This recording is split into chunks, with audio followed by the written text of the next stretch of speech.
بسم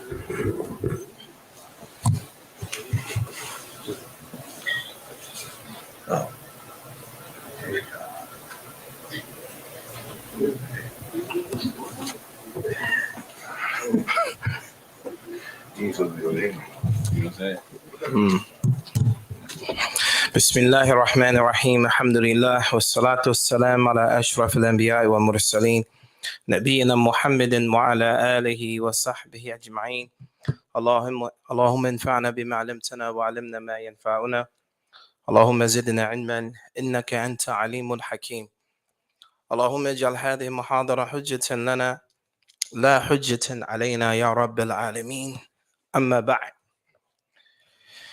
This is in continuation of our class, Zaad Al-Mustaq'ni.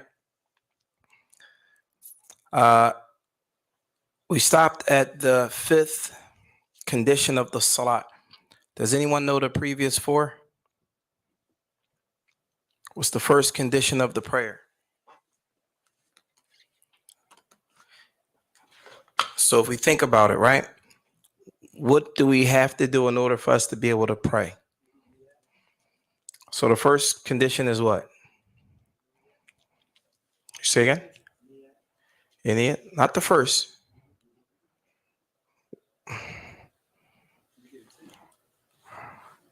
So the very first thing is that it has to be time that we covered here. So today we approached the fifth one, right? So the first condition of the Salah is what? The time. That means we cannot pray the Salat before the time, right? So someone may say, what about the sunnahs before Fajr? What does that mean? What are considered the sunnah prayers before Fajr? What does that mean?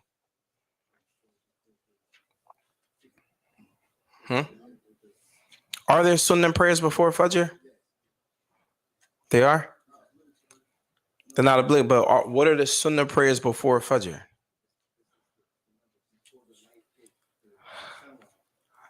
The question is, we say that we can't pray until the Salat comes in, right? The first condition of the Salat is what? The time, right? Are there sunnahs before Fajr? Are there sunnahs before Dhuhr? All right. When we say before those salawat, are we saying that before the time comes in or before you pray them, but the time is in? Which is it? What about it? So you pray the salat before the time comes in? Huh? It's a very simple question. Right now, you woke up, it's before Fajr. In your mind, you want to pray the sunnahs before Fajr prayer. Does that mean you pray the sunnahs before Fajr comes in? Or does Fajr come in first, then you pray your sunnah, and then you pray Salat al-Fajr? Which is it? Huh? Before Fajr comes in? La. Ahsant. So the first pillar is the time. All right. In order to pray a sunnah prayer for a particular obligatory prayer like Fajr, Dhuhr, whatever, you must wait until the time of the Salat comes in. Then you pray those sunnah prayers. And then you pray. Is that clear? Is everyone clear on that? Right. So the second one that we covered was Satru Awrah, covering the Awrah. What is the Awrah for a man in the Salat? From where? From your navel area to your knee. The navel is above your navel or below your navel? Be above your navel or below your navel? Below? So your navel's not included? The navel is included. You say it's included. What did we cover here? It's not included. The navel is not included, right? So then the first thing is the time, covering the Awrah. The next one is ijtinab al-najasa, staying away from impurities, right? These are all prerequisites before we can pray. So you must have the time, you must cover your Awrah, you must stay away from impermissible things. And now you're ready to pray. You must face what? You must face the Qibla. We spoke about that last week, correct? طيب. Today, inshallah ta'ala, we're going to finish up and then we're going to talk about Ashart al-Khamis, which is a niyyah. The niyyah. The niyyah is what? Is the intentions, right? So we're going to read a bit from the author, and then we're going to explain it, inshallah, the best we can. قال المصنف رحمه الله تعالى ومنها النية فيجب أن ينوي عين صلاة معينة. So here the author says that when you're getting ready to pray, you have to intend to pray that specific salat. How do you make intentions to pray a particular salat? Do you have to say, I intend to pray Dhuhr? I intend to pray Asr? I intend to pray Isha? Is that what we're supposed to do? No. All right. How do you make your intention for that particular salat?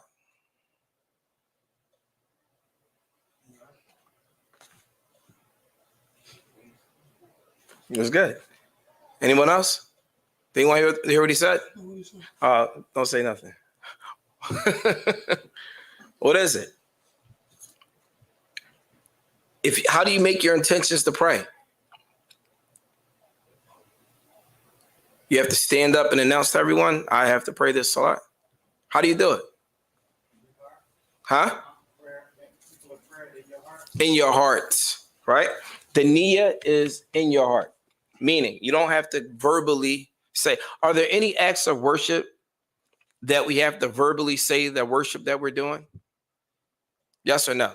Or rather, is there any act of worship that we have to verbally say our intention? I'm not asking you. Is there? Yes or no? No. Who else says no? Raise your hand. Ask the question again. Is there any act of worship where you have to verbalize your intention? Like, I'm doing this. Who say yes? What do you have to do? Not. He said the adhan and iqamah. La. A person individually has to verb like, I intend to do this. It's an act of worship. I intend to do this. What? Marriage? How does that work? How does that work? You said it. Huh? Umrah or Hajj? Labbaik Allahumma Umrah.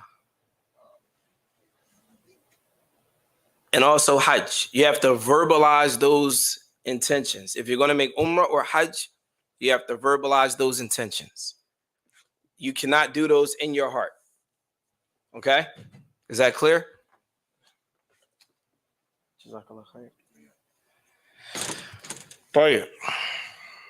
So then, and yanwi ayna salatin mu'ayyanatan wala yushtarat fil fard wa ada wa qada wa nafl wa li'ada niyyatuhunna. All right.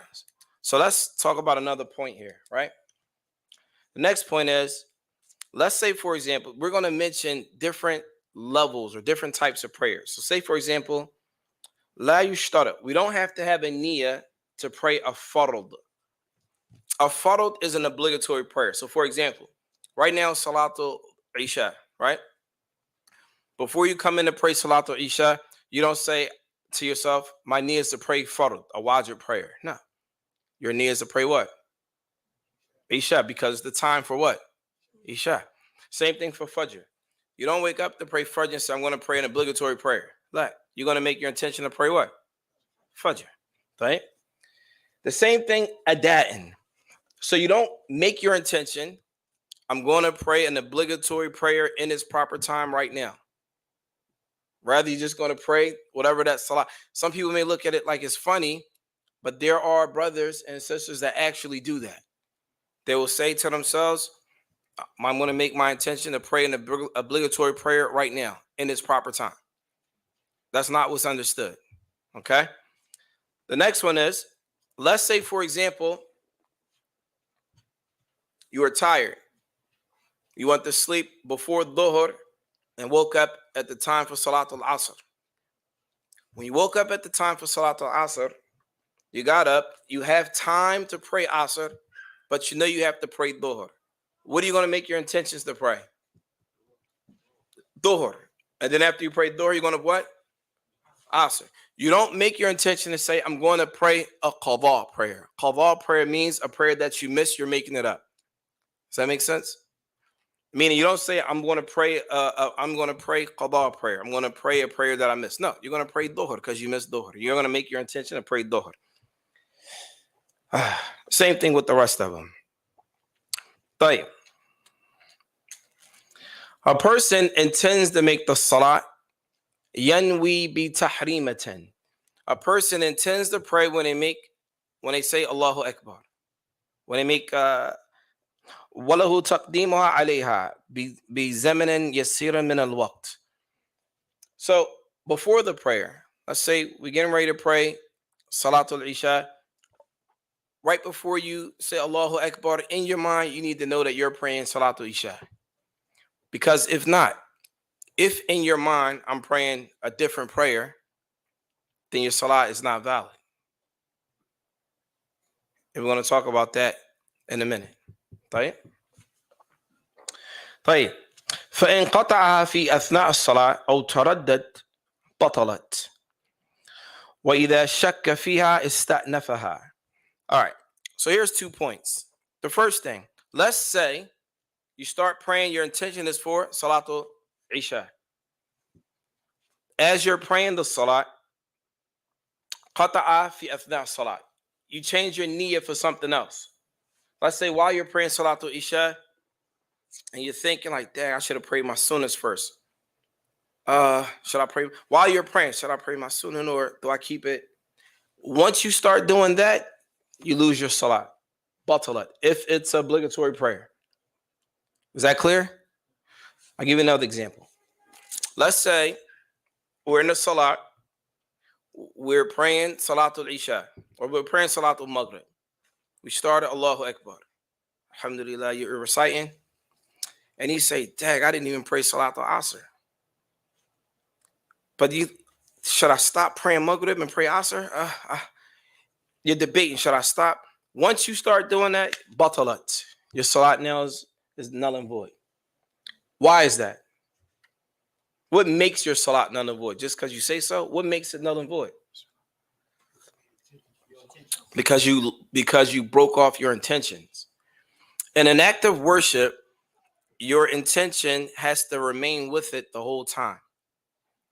During an act of worship, your intention has to be constant throughout the whole time you're making an act of worship. Likewise, إِذَا شَكَّ فِيهَا اسْتَأْنَفَهَا. Likewise, if you have doubts, like, dang, did I have my intention or not before the salat? You don't know. You're back and forth. Istatnaf, meaning you pray the salat over, you start over and pray again. Is that clear? So it creeps in your mind and you're trying to push it out. But if what creeps? that I should have prayed. I'm praying the incorrect prayer. So understand this. Well, what do you mean the incorrect prayer? What do you mean? Like, to your point, you were saying that you intended to pray one, and then you forgot that you didn't pray the other. Okay, here's the thing. Let's say you're praying Maghrib right now, right? While you're praying Maghrib, it comes to your mind you didn't pray Salatul Asr. But you don't have the intention of breaking off your Maghrib. You're just going to finish praying Maghrib and then go back and pray Salatul Asr. That's one thing. The next issue is you're praying Salatul Maghrib and you're thinking like, dad, should I stop praying? Because now you're doubting. And you're like, I'm going to stop. No, I'm going to keep. Now you have doubt. In that case, you lose your niyyah now because now you don't know. You don't know what your niyyah is. Is that clear? So it's one thing. If you know you missed the salat, but you're praying Maghrib, for example, you continue that niyyah and finish the salat, and then you go back and pray the other one. All right. The next issue here, you got to pay attention. It says, وَإِنْ قَلَبَ مُنْفَرِدٌ فَرْضَةً نَفْلًا فِي وَقْتِهِ مُتَّسِعٍ جَازٍ. So here, this next issue here is kind of detailed. If a person is praying munfarid means you're praying by yourself. If a person is praying by themselves, all right? If a person is praying by himself, an obligatory prayer, and he wants to switch it from an obligatory prayer to a sunnah prayer, is that permissible? No. Right away. Anyone else?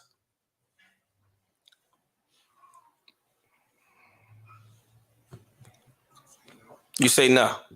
First of all, is the question clear? All right. Again, a person is praying, he's praying an obligatory prayer. So let's go back. Let's use an example. Let's say Salat al-Isha, right? A person is standing praying Salat al-Isha. It's an obligatory prayer, right? And he has time. The waqt muttasi'. Muttasi' means that the time to pray the prayer, there's time in it. It's not you have to pray it at this time because the salat is going out. Okay? If a person is praying an obligatory prayer, and while they're praying this obligatory prayer, in qallaba niyatuhu, yani his niyyah changes to a sunnah prayer. For example, he's praying Isha, and he says, "Dag, I didn't make my sunnahs after Maghrib. Let me just switch from Isha and make my sunnahs for Maghrib." First of all, is that permissible? Yes or no? His intention changed. Okay. Is it permissible? Yes or no? All right. I said this a while ago. I don't know who actually pays attention to this issue here in particular. If a person is praying an obligatory prayer, I use an example. It's permissible to go from top down, but not from down up. What does that mean? If you're praying an obligatory prayer, you can change your intention while you're praying an obligatory prayer to switch it to a sunnah prayer. But what you can't do is switch from a sunnah prayer and make it what? An obligatory prayer. Does that make sense? According to the school of Imam Ahmad ibn Hanbal and others from the ulama of the past, when you speak about issues of the salat, particularly here, if a person is praying an obligatory prayer, Salat al-Isha, and they know they didn't pray their sunnah and they want to change that niyyah, that intention from an obligatory prayer and move it down to a sunnah prayer, then they can do that. Yes. Is that just as long as in that salat? What do you mean in that salat? Is all right. When you said you can make it less than this, say it's Asr, right? Asr prayer, okay. And you came also praying, you wanted to downgrade it because you missed a sunnah before Dhuhr. You can't do that, right? I'm confused, Sheikh. Like sunnahs for Dhuhr, Right? you can't switch your intention. That's what I'm trying to ask. No, all right, let me say what I'm going to say and then you come back at me. Maybe I'm misunderstanding you. If you're saying that, let's say, for example, you're praying Salatul Isha, right? While you're praying Isha, you're thinking like, dang, I missed my sunnahs from earlier today, for example. That's a whole different issue. Some ulama say you can make those up too. So whatever it is, whether you're praying an obligatory prayer and you change it to a sunnah prayer, you can do that. Yes. If you didn't pray, say like you didn't pray Salat al-Dhuhr, you come in and Asr come in, you have to pray Dhuhr first before you get to Asr. Yes. So, but if you ain't pray at all, none at all, if you miss Fajr in the morning, your prayers won't be accepted. No. No, Who said that? no, I'm asking you a question. Oh, I thought you were telling me. No, I want you. Are you asking? What are you asking me? I'm asking you, say when you come in the morning, you didn't pray Salat Fajr in the morning. So you didn't pray Salatul Fajr in the morning. So now all of a sudden, you pray Salat al-Dhuhr. You know you can't pray. Well, why did? So are you? I'm asking you. So what are you asking me, Sheikh? I'm confused. I don't know, man. Maybe today might not be my day. I don't know. Are you asking me if you miss Salatul Fajr intentionally? Did you oversleep? What is it? No, you didn't at all. You didn't praying at all. Why didn't you pray it? As we brothers, sometimes our intention is not good. Sometimes it is good. We get this Fajr, then you also, when the sunrise comes up, you know what I'm saying? You can still pray on it, and then you could go pray a door when it comes. I mean, when it comes in. So it's still in. You understand what I'm saying? You can pray. So the sunrise come up, you can still pray to Fajr. Even you missed it, but you can still, your intentions are good. You can still pray. That's what. Yes. Okay. If you miss the salat, if you miss Fajr, you have to pray it. If you miss Dhuhr, you have to, it doesn't matter what time, you have to make up the salat. Yeah. Alhamdulillah. Tayyib. So then, if a person has to pray in the does that make sense? What he said? Yeah. So If you miss Fajr, the rest of your prayers are invalid until you make Yes. nah. That part I don't know about that. I don't. That's what Yeah. No, I don't know about. That part about the rest being invalid, I don't know about that. That's what you're saying. Yeah. Allahu Akbar. I don't. No. This is what I know. What I know is if you miss, you're saying that's what it is. Yes, I can. Okay, mashallah. Well, we need to be changing spots then. No, brother. I'm on your side, brother. No, what I'm saying is I don't know who said the rest of your salats are invalid. Where you get that from? You pray Fajr. What I'm saying, you missed Fajr in the morning. Okay, you just forgot. So your intention is to go pray Salat al-Dhuhr. How you going to play Salat al-Dhuhr if you ain't pray Fajr first? So they have to be in order. Sheikh, listen what I'm saying. We already covered that. What I'm telling you is if a person miss Fajr, and let's say, for example, the time for Salat al-Dhuhr is going out. And if they pray Fajr, then they're going to miss Dhuhr. They have to pray Dhuhr even before they pray Fajr in that case. It's rules to this. Okay? So the issue is to say that a person's Salat is automatically null and void. That's sob. It's difficult. I don't know anyone who says that. Right? In general, obviously, if you miss a salat and it's time to pray, meaning it's Dhuhr, or let's say a person missed Fajr, Dhuhr, and woke up around Asr, and there's time. The first thing he does is pray Salat al-Fajr, pray Dhuhr, and then pray Asr in the time of Asr. However, if Salat al-Asr is going out, it is not permissible to intentionally delay the salat for that particular time to make up other salawats. Is that clear? Tayyib. You said if it's a half hour prior, you can make up those slots prior to Asr coming in. Let's say, you mean during Salat al-Dhuhr? Yeah. So here's the thing.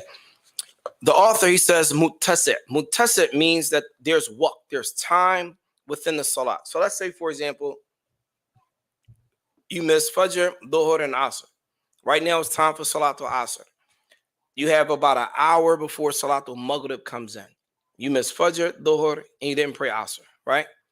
At that point in time, you're going to pray Fajr. You're going to pray Dhuhr, and you're going to pray Asr. Why? Because there's an hour left for Salat al-Asr. Let's say there's 10 minutes left for Salat al-Asr. You're going to pray Salat al-Asr first. Why?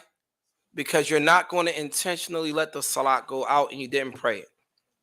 All right. Once you pray Salat al-Asr, then you're going to go back and pray Dhuhr. Fajr, then Dhuhr, and then Maghrib. That's the only time the ulama say it can be out of order like that. Okay. You're not going to intentionally let a salat leave. Does that make sense? Right. Yes. There are. We'll get to them. Yeah, there are. There are forbidden times.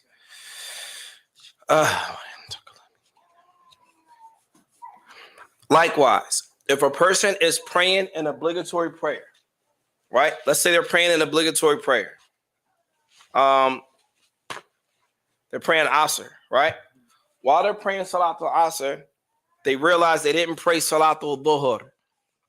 Can they switch while they're praying from one obligatory prayer to another obligatory prayer? No, you can't. Why? Because the niyyah, Can you switch from? So somebody might ask, how then are we able to switch from an obligatory prayer to a sunnah prayer, but not from a sunnah prayer to obligatory prayer, and not from an obligatory prayer to another obligatory prayer? How is that? So the ulama mentioned that a sunnah prayer is dakhil, is inside of an obligatory prayer. So for that reason, you can go from an obligatory prayer down to a sunnah prayer. But if you're going to pray if you're going to pray a sunnah prayer and try to make, let's say you're praying a sunnah and say, you know what, I want to switch this to an obligatory prayer, you can't do that because your niyyah from the beginning has to have that obligatory prayer in it. Does that make sense? If you're going to pray an obligatory prayer, you must have your intentions to pray that prayer in the beginning. Like if I'm praying Dhuhr or I'm praying Asr, etc. Right. Likewise, if you wanted to switch from one obligatory prayer to another obligatory prayer while you're in a process of praying, this is also impermissible. Why? Because you have to have that intention from the beginning of the salah. So then, rules change as it relates to things that are obligatory and things that are sunnah. I'll give you an example. If a person wanted to fast an obligatory fast, when do they have to have their intention? The night before. Is that true? Huh? You say the morning? Does it have to be before Fajr? It have to be after Maghrib? Can a person wake up in the morning without the intention of fasting and then they didn't eat anything and say, you know what, I'm just going to fast today? Is that permissible? It's permissible for an obligatory fast? Huh? So you can't fast at all? I don't think you can count that as a fast. Nabi alayhi salatu wasalam, he came into the house of Aisha radiallahu ta'ala anha, and he asked her for food. And she said there wasn't no food. He said, فَإِنِّي صَائِمٌ. He said, okay, then I'm fasting. Okay, maqala alayhi salatu wasalam. He said, okay, I'm fasting. Did that fast count as an obligatory fast or a sunnah fast? Sunnah. A sunnah fast, you can go the whole day with no intentions of fasting, and you didn't eat or drink anything the whole day. Maghrib is in like 10 minutes. You say, you know what? I'm going to just make my intention to fast today. Yes, if it's a sunnah fast. If it is an obligatory fast, your intention has to be the night before, meaning before Salatul, before Fajr comes in. Before Fajr comes in, the night before. Is that clear? Okay.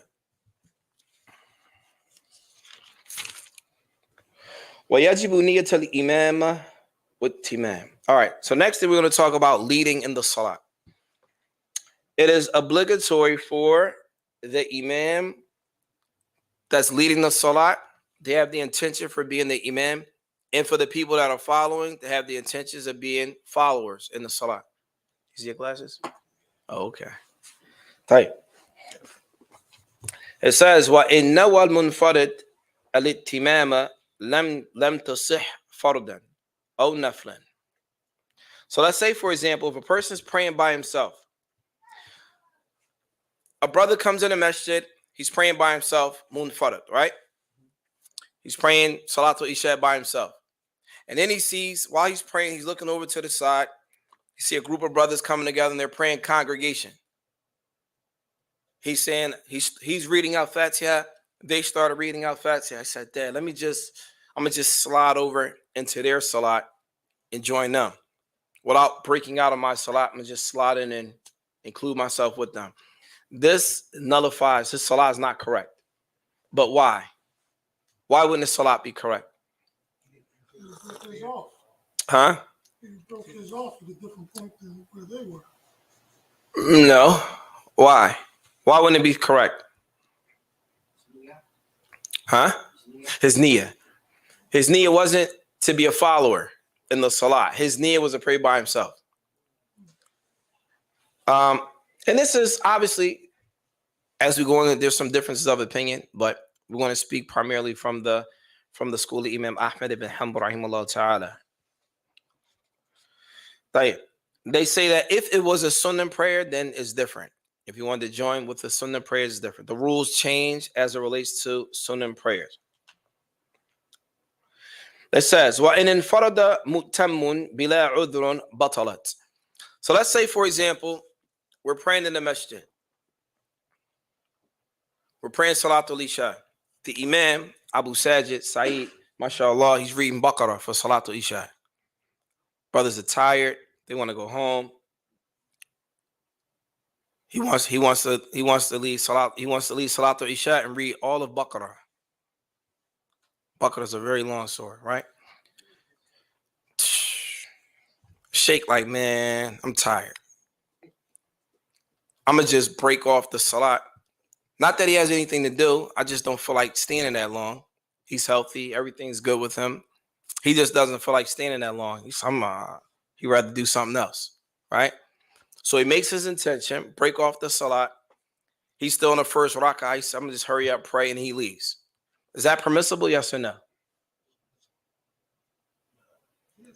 It's permissible? La. You don't have no excuse. If he had an excuse, let's say, for example, he had a drive in his mind, it's an excuse. Maybe his legs are hurt and he can't stand long. He's not feeling well, whatever the case may be, right? And he makes his intention to break off. He has to go to work in the morning. He can't do Baqarah for you, not tonight.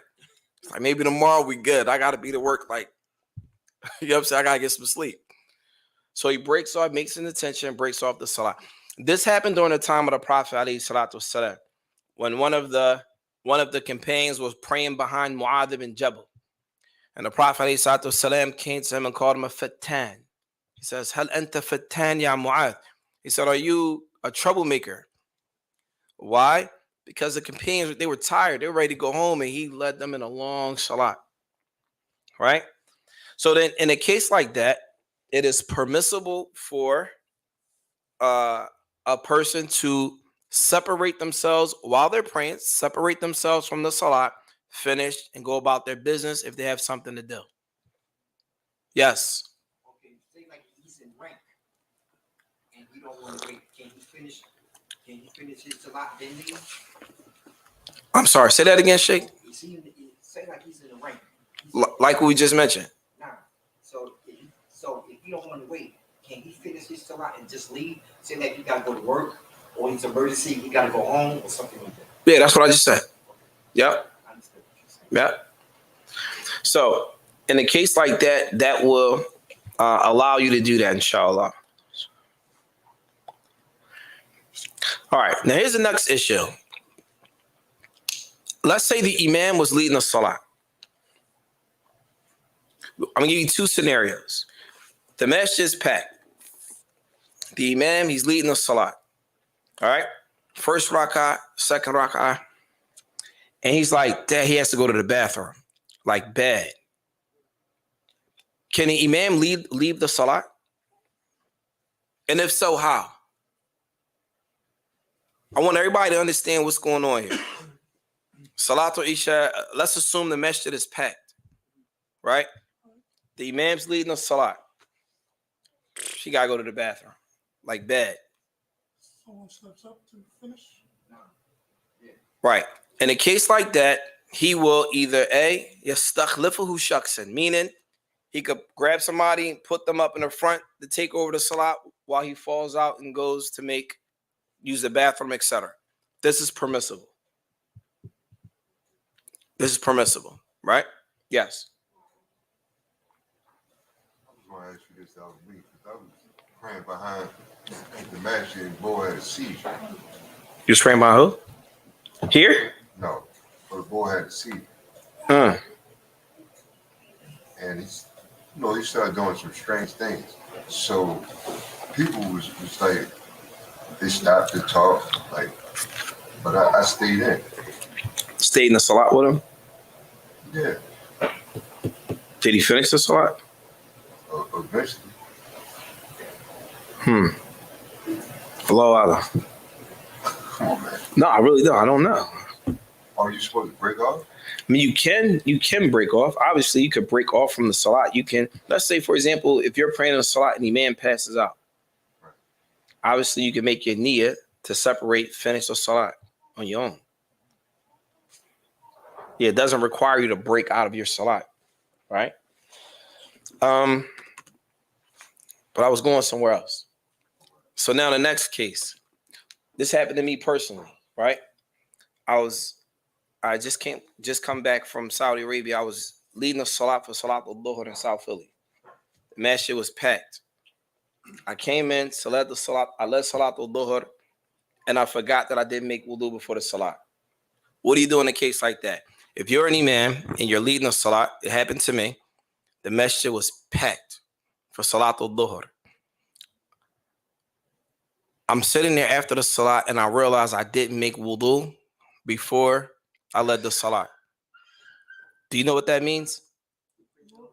It means my salat is invalid and everybody else who prayed with me, salat is invalid. So what I did was I got scared. I said, yo, I ran outside. Whoever was here, come back. You know what I'm saying? Because now I got to wear that. Everybody that prayed behind me, salat is invalid. This is part of the importance. When you lead the salat, let's say you lead the salat and you don't have wudu, your salat is invalid, and every soul that prayed behind you, also all of their salawat are invalid. So I got on the microphone. I said, listen, everybody come back. I didn't have wudu. It is what it is. Come back in the masjid, and we had either go make wudu and we prayed again. But the reality of it is, if you do that, if you're leading the salat and you don't have wudu, your salat. Now, here's another thing. If you're leading, according to some of the ulama of the past, if you're leading the salat, let's say you're an imam and oh man, I'm embarrassed to be like, yo, because even, let's say, for example, if an imam, akramakallah, he passed gas in the salat, right? His salat now is invalid and everyone behind them, the salat is invalid. He can't pass gas in the salat and be like, all right, I want to bring somebody up. No, your salat is invalid and the people behind you, their salat is what? Invalid. You have to make wudu and do it again. Now, here's the issue. Let's say, for example, you're an imam of the salat and you broke your wudu. In a case like this imam we're mentioning, he broke his wudu while he was praying. He knows that he broke his wudu, but he's embarrassed to let the Muslim like that. We gotta pray again. And he continues to pray like that. Some of the ulama say this is kufr. Mukhraj min al-millah. Some say it could take you outside of Islam. Because you are intentionally praying, knowing that you don't have wudu, intentionally. It's now your pride is creeping in now. This is intentional. So you're intentionally praying without wudu and you're allowing the Muslims to follow you in it. Nasallahu salam wa afiyah. طيب. وإن أحرم إمام الحي بمن أحرم بهم نائبه وعاد نائب مؤتمن صح. All right, so here's another case. If a person is praying, let's say, for example, since I'm the assistant imam here, right? If I'm praying, no, I'm serious. If I'm leading the salat and everyone's praying behind me, and then the imam, Saeed, comes in, he can walk up in the front where I'm at, tap me or whatever, and he can take over the salat and I can go back into the rank. This is also sah. This is also permissible in Islam. All right. Let's say, for example, I'm leading the salat, right? I'm the na'ib, right? The assistant. I'm leading the salat. The imam comes out and sees me leading the salat and he wants to lead the salat. He can walk up next to me and indicate that I need to move back into the ranks. He can start taking over the salat from there. This happened during the time of the Prophet ﷺ with Abu Bakr as-Siddiq. Abu Bakr as-Siddiq, radiallahu ta'ala anh, he was leading the salat. And then the Nabi ﷺ came out in the front and Abu Bakr as-Siddiq got back in the rank and the Prophet ﷺ continued and led the salat. Any questions? So now we're going to get into another part. Do we got time? Oh, you say yes. Brother got to go to work, man. Right. We're going to start another part really quick. Bab Sifatul Salat. How do we pray? All right. قال المصنف رحمه الله تعالى يسن قيام عند قد. So if the mu'adhin and he comes in and he calls the iqama, when do you stand up to join the salat? At what point do you stand up to join the salat? From the very beginning? Allahu Akbar, ashhadu an la ilaha illallah, ashhadu anna Muhammadur Rasulullah, hayya ala salah.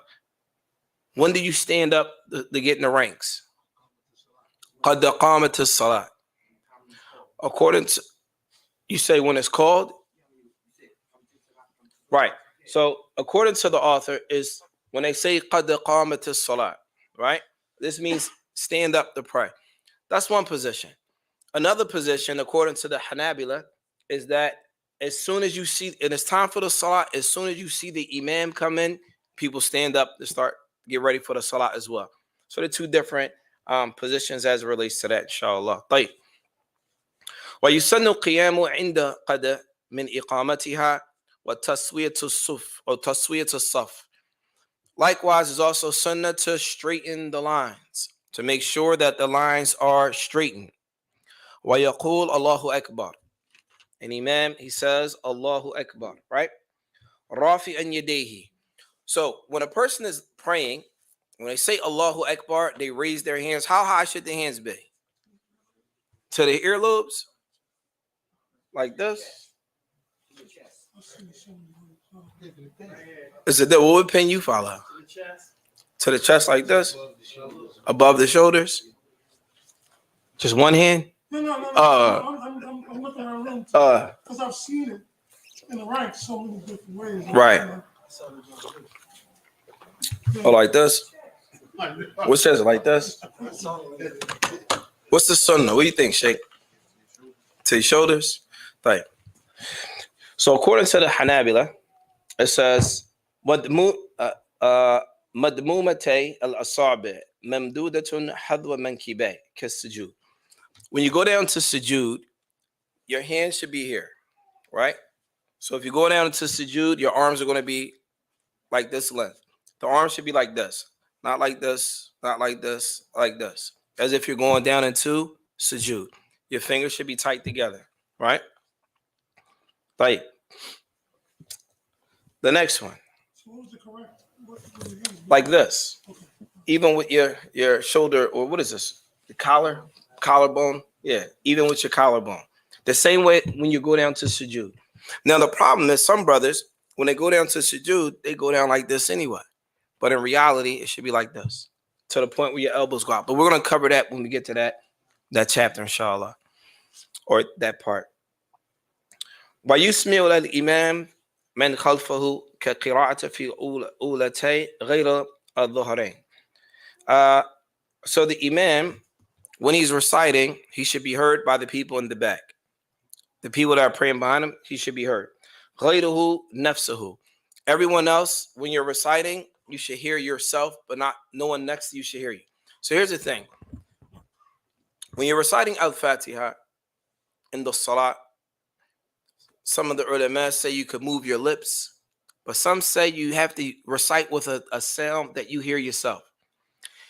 Some of them say that when the imam is reciting Al-Fatiha, they say that you should recite it either before the imam or sakatat al-imam. What is sakatat? Sakatat is when the imam finishes Al-Fatiha, he says, Wala-dhalin, Ameen. The imam should pause. Not for a long time, but pause just enough so that the people praying behind can recite Al-Fatiha. Well, is that clear? طيب ليش? Why is this? There's a hadith on the Prophet alayhi salatu wasalam, where Allah Nabi alayhi salatu wasalam said, لا يقبل الله صلاة لمن لم يقرأ بفاتحة الكتاب. Okay, man قال alayhi salatu wasalam, Allah subhanahu wa ta'ala does not accept the salat of the one that does not recite Al-Fatiha. Now, a person may say, there's another narration, or you say you follow the imam. So if the imam is reciting Al-Fatiha, does this Al-Fatiha cover everyone? There's some difference of opinion amongst the ulama. Some say la. Some say it does. Staying away from an argument on this issue is that when the imam finishes, you can recite Al-Fatiha quickly. Alhamdulillah Rabbil Alameen, Ar-Rahman Ar-Rahim, Maliki Yawmiddin, to the end of it. This is called Sakatat al-Imam. When the imam is silent, this issue here is called Sakatat, meaning when the imam is silent, right? Right. Okay, now this issue here, and we're going to stop with this last issue here. Where do you hold your hands after you say Allahu Akbar? All right, after you say that, like this, like this, like this, like see your chest. Right hand. What about you? Where do you hold your hands when you pray?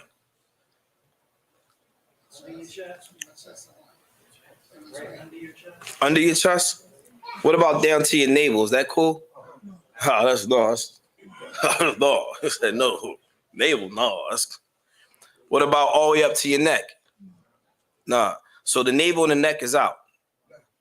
You said no? The navel and the neck is out. Yeah. Oh, you can pray. You just said no. So which is it, Sheikh? Is it your neck or your navel? So you can pray with your hands down to your navel? In between the two. I'm asking you.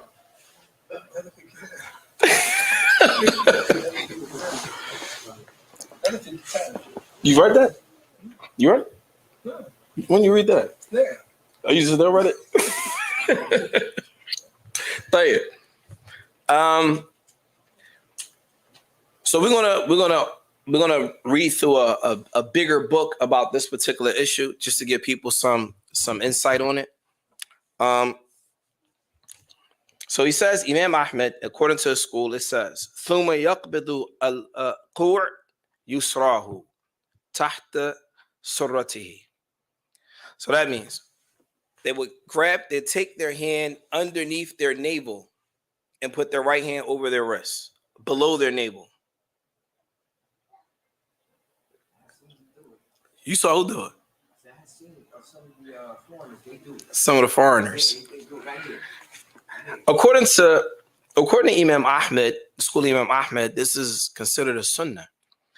So we're going to read some kalam by Ibn Qayyim, rahimahullah ta'ala, who's the student of who? Shaykh al-Islam ibn Taymiyyah, right? He says, اختلف في موضع الوضع فعنه أي عن Imam Ahmed فوق السرة.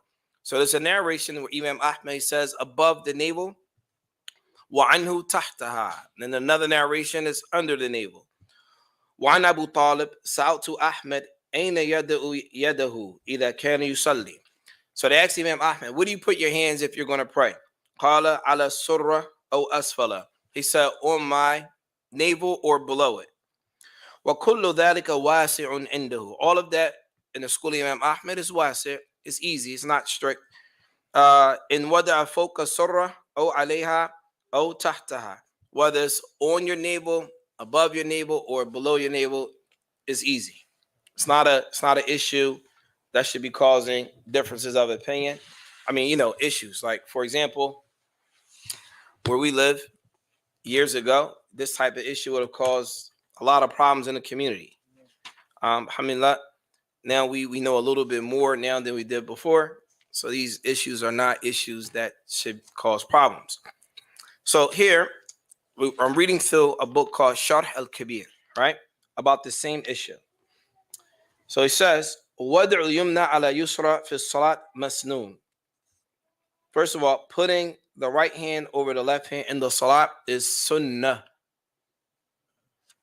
What does that mean? That means if a person didn't do it, it's no sin associated with it. Right? So then, it says, روي عن علي وأبي هريرة والنقعي والسعيد بن جبير وسفيان الثوري وإمام الشافعي وأصحاب الرأي حكاه ابن منذر عن مالك والذي عليه أصحابه. Right there they're talking about Imam Malik. والذي عليه أصحابه. أصحاب من? أصحاب meaning the companions of Imam Malik.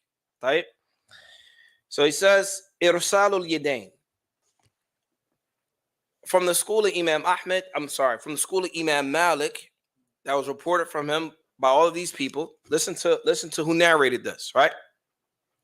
Ruyan Ali, وأبي هريرة والنقعي وسعيد بن جبير والثوري والشافعي وأصحاب الرأي. And then it says, that's one position. And it says, وحكاه ابن منذر, that is Sunnah, right? وحكاه ابن منذر عن مالك وذي عليه أصحابه إرسال اليدين.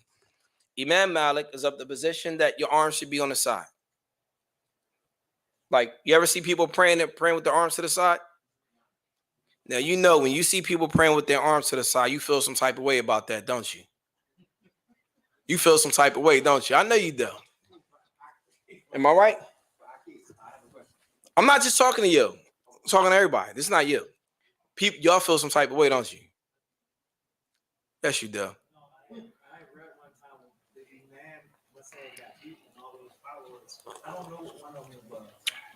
I'm saying if you're in the salat and someone's standing next to you with their arms to the side, some of y'all feel some type of way about that. You think they practicing bid'ah, don't you? Yes, you do. Huh? Before you got the knowledge on it. You thought it was bid'ah. You probably said something too. Yes, you did. Okay. Huh? This years ago, I didn't know. Okay. I know brothers said stuff. I was around them. Right? طيب. Then it says, وَرُوِيَ ذَلِكَ عَنْ إِبْنِ الزُّبَيْرِ وَالْحَسَنِ. In that position, Imam Malik was also narrated by Ibn Zubair wa Hassan. This could be Hassan al-Basri, rahimahullah ta'ala. Right. He says, وَلَنَا. Lana here is talking about Imam Ibn Qudama, right? Now, these are scholars from the past. They died in the 7th century, in the 8th century, right? Right. It says, وَلَنَا مَا رُوِيَ قَبِيسَ ibn هُلْبٍ عن أبيه قال كان رسول الله صلى الله عليه وسلم يؤمنا فيأخذ شماله بيمينه. He said that the Prophet ﷺ used to lead the salat and he would put his right hand over his left, right? رواه الترمذي. It's reported by Imam al-Tirmidhi قال حديث حسن وعليه عمل عند أهل العلم. And based on that action of the Prophet ﷺ, most of the people of knowledge took that position. Likewise, the tabi'een wa min ba'dihim, the students of the companions, etc., most of them all took that position. وعن أطيف قال ما نسيت من الأشياء فلم أنسى أني رأيت رسول الله صلى الله عليه وسلم وادعا يمينه على شماله في الصلاة. Another narration, they said that I didn't forget, but I saw the Prophet ﷺ take his right hand and put it over his left. And it's also, you find in the Musnad of Imam Ahmed. And he says, وَيَدْعُهُمَا عَلَى كُوعِهِ, and he will put them over his wrist. أو قريبا من, or close to it. لما روى وائل بن حجر أنه وصف صلاة النبي صلاة رسول الله صلى الله عليه وسلم وقال في وصفه ثم وضع يده اليمنى على ظهر كفه اليسرى. Same thing. Put his right hand over his left. And they want to cover this last part here. وَيَجْعَلُهَا تَحْتَ سُرَّتِهِ. Do you put it under your navel, above your navel, etc.? Now, all of this speech here predates the speech of the author in the other book. This is important. Okay, this is important. This speech here could have been with the author like who? Not Ibn Qudama. Ibn Qayyim. They could have took their position from this, right? Do you see how that works? This predates this, right? So then he says, وَيَجْعَلُهُمَا تَحْتَ السُّرَّةِ. They put both of their hands under their navel. وَرُوِيَ ذَلِكَ عَنْ عَلِي وَعَنْ أَبِي هُرَيْرَةَ وَسُفْيَانَ الثَّوْرِي وَإِسْحَاقَ. Right now we're learning, what did the Salaf, what were they doing? What did Ali ibn Abi Talib? What did Abi Hurairah? What did Sufyan al-Thawri? Ishaq. And notice, if you ever read books like this, you ever go through them, notice how they always start with the companions, and then they start reading the students of the companions all the way up to the ulama today. Meaning not today, but like to Imam al-Shafi, Imam Ahmed, etc. That's a pattern, right? This is what you consider ta'sil ilm to some extent. Studying, taking the knowledge from the source and working your way up to modern stuff. this is one of the ways in which ulama, they come up with rulings. They go back and read what the scholars before, what did they say about these same issues, right? Right.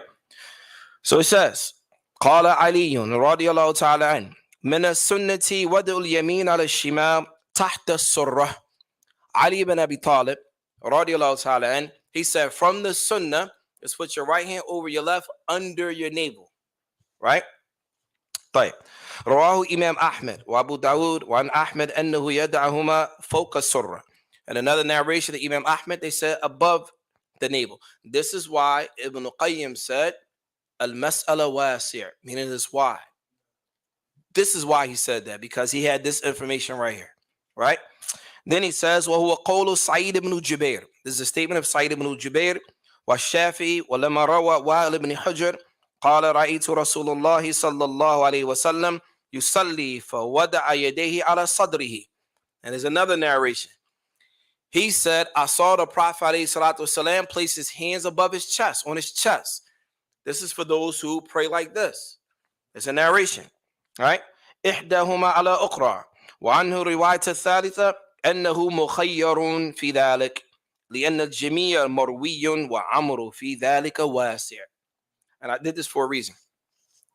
He says in a third narration, he says a person has an option to put your arms here, here, here, or there, right?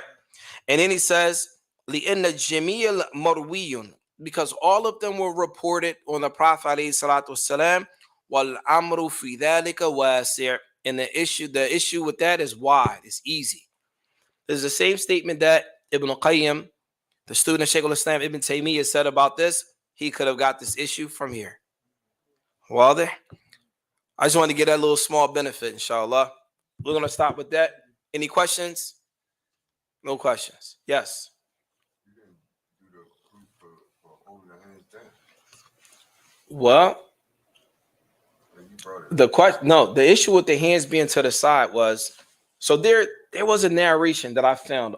And okay, good question. So what's the proof for the hands being to the side? I read Allahu Alam. I read in the Musannif of Ibn Abi Shayba or Abdul Razak al-San'ani, one of those two Musannif, right? There's a chapter in there.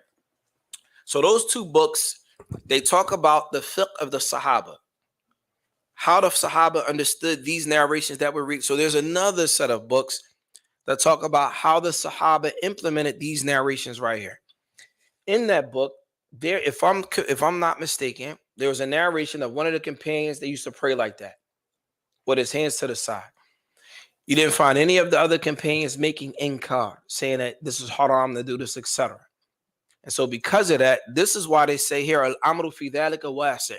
They said, li-inna jami'at marwiyam. All of those narrations are marwiyam, meaning there's a narration about them. Allahu alam, whether it's authentic or not, Allah knows best. That takes a whole nother level of research. But in general, they said the issue is a wide issue.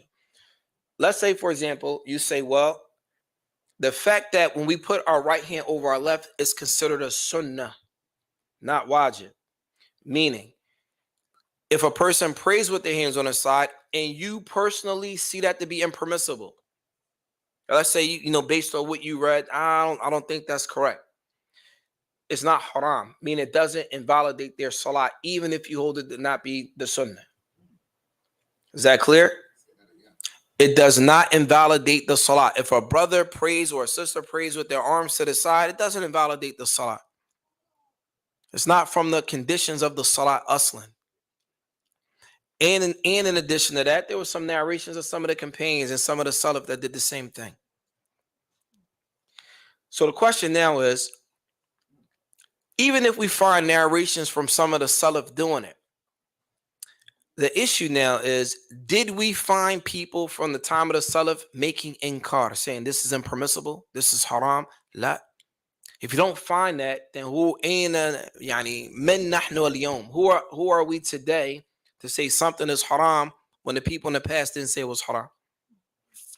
This is the danger of not learning Islam. The danger of not learning Islam is that now, I guarantee most of the brothers here, you don't want to say so. If you prayed with a brother and he had his arms to the side, you was looking at him side-eyed. All right. Yeah, now you tell the truth. Yeah, of course. Not you, everybody. Yeah, you probably thought it was a bid'ah. And then after the salat, you probably didn't want to get a brother the salams. You probably your face twisted. If it wasn't you, it was somebody else. Some brother may come and tell you that your prayers were invalid due too. Yeah, your prayers involved. But now listen how oppressive that is. For you to tell another brother or a sister that their prayer to Allah is invalid because you say so. Listen how heavy that is. Who are you again? I'm sorry, what's your name again? Not you. I'm just saying in general. Who are you again? I had a brother do that to me. My aura wasn't covered. He was behind me. Right. And he came after the prayer. He approached me, very polite with it. He pulled me to the side and told me my prayers were invalid because I wasn't covered up. Well, at least he pulled you to the side. Yeah, So he pulled you to the side and said, "Akhi, your salat are not accepted with Allah." yeah, because your aura was La ilaha illallah. What order was showing? from I guess my pants when I bent over. Then When you stood up, did you pull it back up, or you just kept it? You kept it. Well, I didn't feel it. You didn't I know. didn't feel it until he told me. I mean, so we talked about this in class a couple weeks ago. What's the ruling on that? Huh? It depends on where you at. Depends on how long was it exposed. Was it exposed the whole salat? Was it a part of salat? But by the time you stood up, you fixed yourself back up. It didn't show them because the shirt dropped down enough. So it's hard to say a salat was invalid because it might not have showed a lot, right? The point is, brothers, we got to be careful. We got to be careful telling brothers they salat's invalid. I can see you saying, if you fear from like, Akhi, I saw some of your older. I mean, however way you want to deal with that. You know what I'm saying? You might want to consider some things. But to say that your salat is invalid, like, yo, Akhi, you know what? Your salat's not accepted. That's a heavy statement. That's a ruling. Yes. If your brother has a t-shirt on, you bends over and you training, so he's continue to keep doing it. That means his salat is invalid because he's not covered for properly. If he has a t-shirt on, Same thing. are you asking me or are you telling me? I gotta be clear with you, Sheikh, because I don't know. If you're asking a question, I'm listening. If you're making a statement, I'm looking to react. All right, what's the question? That's what So happened. his prayer, to me, I'm just saying, his prayer is not invalid because he's not covered. His prayer is invalid, you mean?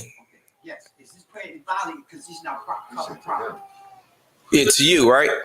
What I'm saying in general, if a person's aura is exposed for a long period of time, according to the ulama, if it's for a long period of time, then it can invalidate your salah.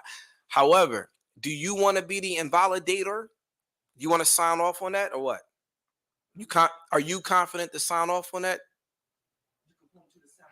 No. Listen to what I'm telling you. Are you comfortable standing in front of Allah saying, yeah, I approve that his salah is invalid? All right, then. If you're not willing to do that, fall back. That's my point. And it's for everybody. We all got enough to wear on our own plates to be invalidating other people's salats. Does that make sense? You might want to say, listen, the ruling is this in Islam. You might want to, if your odor is exposed, it invalidates your salat. So no, are you saying my salat? I'm not saying yours is, but I'm saying the odor exposed invalidates the salat. It's something to think about. How does one receive that? As a Muslim begin to practice, how does one receive that? And that's a good point.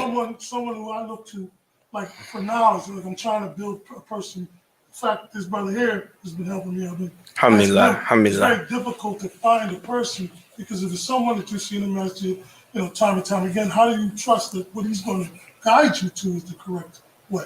Yeah, it's a good question. It's very difficult. It is difficult. Philadelphia. Yeah, Philly's a different. Listen, Philadelphia is a very difficult place to live. If you from out, you get food if you're coming from out of town. You get food. Philadelphia is a difficult place. Yes. Yeah, Philadelphia is a difficult place. People are a bit hard. So like when somebody might scream at you if your odor's exposed. Akhi, what's wrong with you? And you may never come back to the masjid again after that. Yeah, like, so the thing is, you don't put yourself in position to validate or invalidate someone else's worship. That's difficult, man. Yeah, our brother used an example of someone urinating in the masjid and the Prophet Muhammad. So he saw him, and they kind of used that to kind of make me feel a lot better than. So somebody did that to you? Someone behind the scenes who I talked to about Islam. It gave me the example of that. Alhamdulillah. And Listen, everybody in Philly's not like that, man. Everybody's not like that. A lot of people are, but a lot of people are not. The thing is this: we just got to be careful putting ourselves in position to validate or invalidate someone else's worship. You don't want to be that person. Every last one of us, we have our own stuff that we got to deal with. You don't want to add to that. You running another Muslim away because you're invalidating their salat. Now you may have to stand in front of Allah on Yawm al-Qiyamah on what parameters you use to invalidate someone's salat.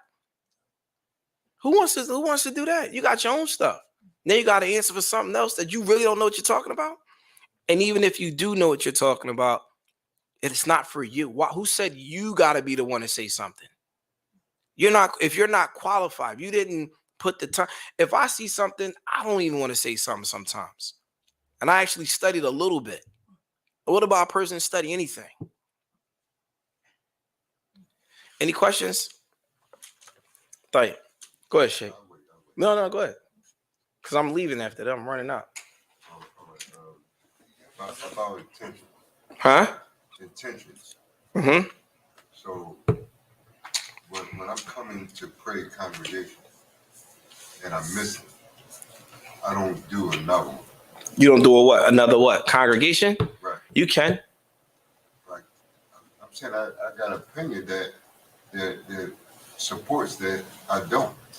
You don't do what? Make another Jamaat. I like what he said, right? So he said if he comes to the masjid and they finish praying the Jamaat, all right? He has a position that if you come into the masjid, you can't pray a second Jamaat in the masjid. Right? What is a second Jamaat anyway? What does that mean? Second Jamaat means it's two Jamaat going on at the same time inside the masjid. Another second Jamaat could be that you intentionally came late because you didn't want to pray with that imam. So you came late with somebody else. And this is what a nahi is. Now, some of the ulama hold the position that you hold. That once the initial Jamaat is finished, you can't form another one. Some of the ulama say that rather you can form another one as long as you did not intentionally come late because you didn't want to pray with the Imam al-Ratib, meaning the official Imam of the masjid. You didn't want to pray with him. Understand? So my position weak. I'm not saying your position is weak. I'm saying it's yours. And if you're comfortable with that, worship Allah with that. But that's your position, doesn't mean it's mine. If I come into the masjid late and they already prayed Isha, whoever's with me, we're going to pray Jama'ah again. But that's me. I'm comfortable with that. If you're not comfortable with that, that's fine. I'm not going to look down on you. Just don't look down on me. Right? You got evidence to support what you're doing, and I got evidence to support what I'm doing. We still brothers. I didn't kill yours. I'm just told you what they told me about that. I'm not trying to kill yours. That's your position. Hold on to it until you're clear about something else. All right? Any other questions? Any other questions? Right. We're going to end with that, inshallah. Subhanaka Allahumma wa bihamdik. Ashhadu an la ilaha illa ant. Astaghfiruka wa atubu ilayh. Assalamu alaikum wa rahmatullahi wa barakatuh.